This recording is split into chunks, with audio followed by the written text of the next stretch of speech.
Yeah, not the happiest of starts to life in the Premier League for Erik ten Hag. Can you see what he's trying to do at Manchester United? Are there signs of a ten Hag plan? Don't look at me.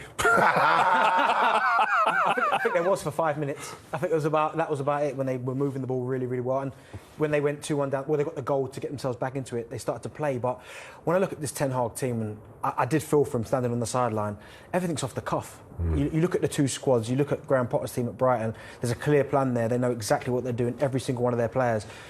Erik ten Hag, it's like he's given the instructions, but the players are not taking it on board. I mean, you've got Fred and McTominay, your two holders, they're running all over the place. I mean, the second goal is the one that's criminal because they're both completely out of it. But I feel for him because he's trying to put players in the situation. He's trying to use Christian Eriksen as that false nine to come off and kind of link play, and then use, obviously, Sancho and Rashford as use their pace. That didn't work. Where he goes from here, I honestly don't know. You know the thing is, Kels, is for the last three managers, I'd say the problem has been the midfield. I don't know how someone like Erik ten Hag, who plays good football, good pressing football, good possession football, has waited so long to be able to get midfielders in. It's Man United's problem for many years now, the midfield. You're not going to win games. And, you know, we're here in Brighton, it's the first time they've beaten. I mean, I don't know. That's going to happen. Ever? At Old Trafford. At Old Trafford. That's going to happen a few more times to Man United if it carries on like it is, because Man United do not control the game in the midfield because they haven't got midfielders who manage the game and then are able to then impose a Manchester United strategy on the opposition. So they're almost playing like they're going to play on a counter-attack. Then they don't start with Ronaldo. Now, people are talking about Ronaldo, Kels, and what he's doing and disruption. Is he going to leave? They cannot afford to let him leave. I know that he might be playing under duress. He doesn't want to be there. Whatever it is, they cannot afford to let him leave in this time because he will score those goals. What's going to win them certain games? Because if he's not there, last season they're in a massive amount. Can I ask you a question? It's almost like seems like a heresy because I disagree with you. So forgive me at early doors, but I look at Arsenal and Arteta allowed Aubameyang to go because he threatened to undermine his authority and he had to retain that authority in the dressing room. Is it not the case with Ronaldo? I mean, I think, for me personally, I look at the incident last week where he and several other players left the pre-season friendly early, half-time. And it's not so much my opinion, but the framing of the question that was asked to Ten Hag by a Dutch journalist who actually said to him, Ronaldo, you said you're going to impose discipline, and yet Ronaldo does what he wants. He comes when he wants, he leaves when he wants. That was his words. And so you have a perception from outside the club of a manager that doesn't have any authority. So whatever Ronaldo gives you in terms of goals, does he not threaten to undermine that authority in the dressing room? Well, of course he does. But then you look at the situation that Ten Hag finds himself in, and without Ronaldo, they're not going to score the goals. And then you look at Ronaldo, where's he going to go? You know, if you're going to take Ronaldo, it's not only wages, but it's the circus, it's everything that comes with him, the way he is, the way he's in the dressing room. Who wants that? What other team wants that? So, as much as he wants to go, if it could have been done, then Mendes would have probably been able to do it. So I feel he can't go anywhere because people don't want the hassle that he comes with. So I think that whatever they're going to do, Man United, they've got to make sure they get him on side to score these goals, because when you look at what happened, when he came on, it was a little bit different for them. Let's face it. But was it different for them because of what Ronaldo brought, or was it different for them because suddenly Christian Eriksen doesn't need to play in that false nine role, and he can do what he's been brought in to do and what he's good at? That's what I think. I think because Eriksen was in that withdrawal role, he could pull the strings a bit more, spray some passes around. I watched him when he was at Spurs, and he's done exactly the same things as he did yesterday. I think as far as Ronaldo's concerned, you're absolutely right. He does give them a lot of goals. But if you look at all of the other teams in the top six, none of them would have him in the squad, let alone on the bench. That's where Man United are right now. I totally agree with you. I think that they signed him from a position of weakness, and they've been saddled with him. They clearly made assurances to him that when he signed that he would play, because otherwise he wouldn't have signed for them.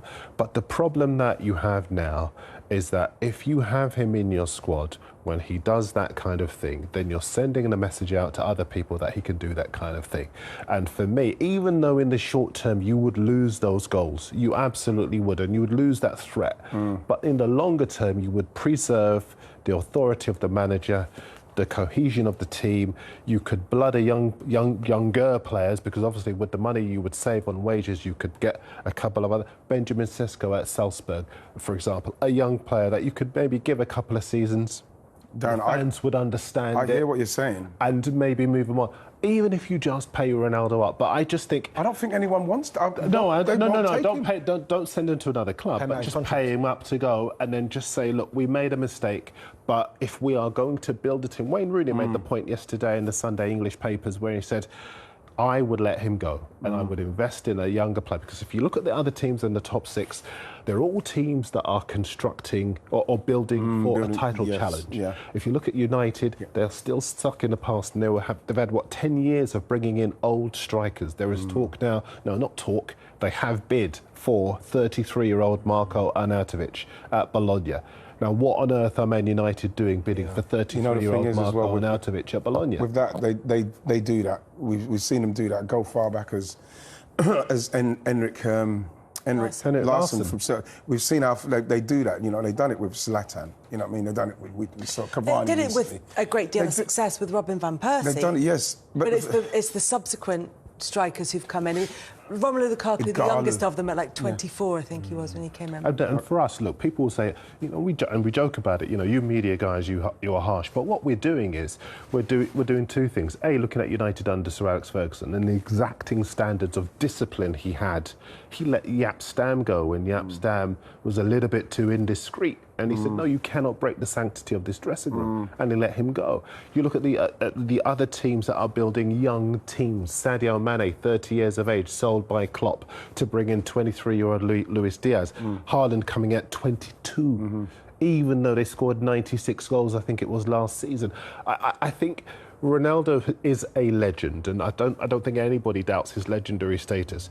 But even though there is a pragmatism about bringing him on, as you rightly say, to score those goals, in the longer term, you are losing that grip on the dressing room that you guys know far better than me is so important if you are a manager. The only thing I'd say is that you're right in the long term, but Ten Hag might not be in there in the long term. So he's got to think about to himself, I need results now. Yeah, but if he keeps losing against teams like Brighton, it's not going to be in the short term. Yeah, I get that, but I guess Ronaldo, and I'm with you, I think with the discipline side of things, I wouldn't allow him to do what he's been doing. But I think for Ten Hag, Martial was injured. If they go into their next game, no centre forward, no one's got any confidence, you're going to have to use them at some stage. You can't have him just sitting there not doing anything. You're going to have to. And I get it, in the long term, it would be better to kind of move him on. But Ten Hag might not be there. He's got to think about the right now. But if Ten Hag has spent the summer assuming that Cristiano Ronaldo is going to be elsewhere, if the messages that he's getting are Cristiano Ronaldo doesn't want to be at Manchester United, the right offer comes, he's going to leave, and he's making plans without Cristiano Ronaldo, is it possible then for him to start this season with Ronaldo as an option, playing him, and still in the background keep this project or whatever it is that he keep this plan in mind that he has for Manchester United? Can he do both things? Well, ideally for a club of Manchester United's size, they should be able to do that, because you look at Man United and you mentioned those other teams and they seem to have a plan with the signings. You look at Liverpool's signing, Man City's signing, Arsenal's signings. There seems to be a plan and a structure to where they're signing. Does that player fit into what we're doing? Because if we do get rid of the manager, we've still got players who are playing to this system, because that's how we want to play. The manager comes in and manages these players rather than Ten Hag wants him and he wants him. And now they're getting Arnautovic, somebody who, you know, again, is somebody in a dressing room situation. He's meant to be quite a disruptive, volatile kind of character. And you're coming into that scenario, and you know, if he scores a few goals, then all of a sudden he's going to turn into the guy. Well, they need me. I'm big now. It's you know, I'm confused with Man United's recruitment and everything over the last 5-10 years. Also, well, right, how was that a rebuild by bringing in Arnautovic? Exactly. That's the part that makes no sense. We haven't even gone into the fact, when's the last time Man United, you know what I mean, and you can't say Rashford at the moment because it's still not quite working out for him. When have they produced somebody out of their academy? You've got City, you've got Foden, Arsenal got Saka, you know, we're talking about Liverpool, Trent Alexander-Arnold. Elliott and we're talking about them bringing people. Chelsea, When is the last time Man United had a player that's gone on to do something in their When's the last time Man United had a player that they sold to somebody? What is going on there? You know something? It doesn't make me happy to see Man United in the doldrums like this. Especially when I played against them when they was at their pomp. And I can understand with the Manchester United fans how disappointed they will be. People saying they're protesting. They should be protesting Yes. at the end of the day, the way it's gone. But the fact is, they need to do something at some stage, Darren, where they get it back to ground zero and start building properly. But I think that thing that they should have done was last season appointed Conte, because they needed to be challenged not just on the pitch in terms of discipline and a tactical structure, but also above as well. If you look at Spurs, where he's gone, he's challenged their transfer strategy. Certain people have left the club, they've bought players early, they've gone away, they haven't completed it, but he's happy with the squad going into the season. The mentality has changed. The profile of player they are buying has changed. But United Desperation signs. They convinced themselves that Conte would be a problem for them. And I think More of a Conte than Ronaldo. Well, exactly. Well, exactly. And I think as far as he is concerned, I think a lot of United fans will look at him now and say, well, look, this is a guy who could have got our players fit, because you tell me on paper the Spurs squad are better than Man United. I'm not having it. Second of all, this is a guy who could have got us back into the Champions League, because United, points-wise, were in a better position. In fact, I think at one stage they were fourth. Yes. And he could have led them back into Champions League. That would have made going for high-line players a lot easier for them. And this is a guy who would have challenged the hierarchy's thinking. That's maybe what they've done, Darren. They don't want somebody to challenge the hierarchy, because the hierarchy can be, for me, easily shown up with a manager of Conte's experience and nous. He's going to show them up for what they are, because he probably comes in, tries to do what he does, they don't do it, and he leaves. He would have left, right? And I'm sure that that's the kind of thing what's happened at Tottenham. Darren leaving. Too many Darrens Daniel. in my vibe. Too many Darrens in my vibe. Daniel Levy has had to go, right, OK, whatever you want, let's do it. And look at Spurs, quietly, like you said, Dee, gone about their business, and like they're ready for the start of the season. Now you're saying that Spurs will be in and around it. You can't say they won't be, not with him.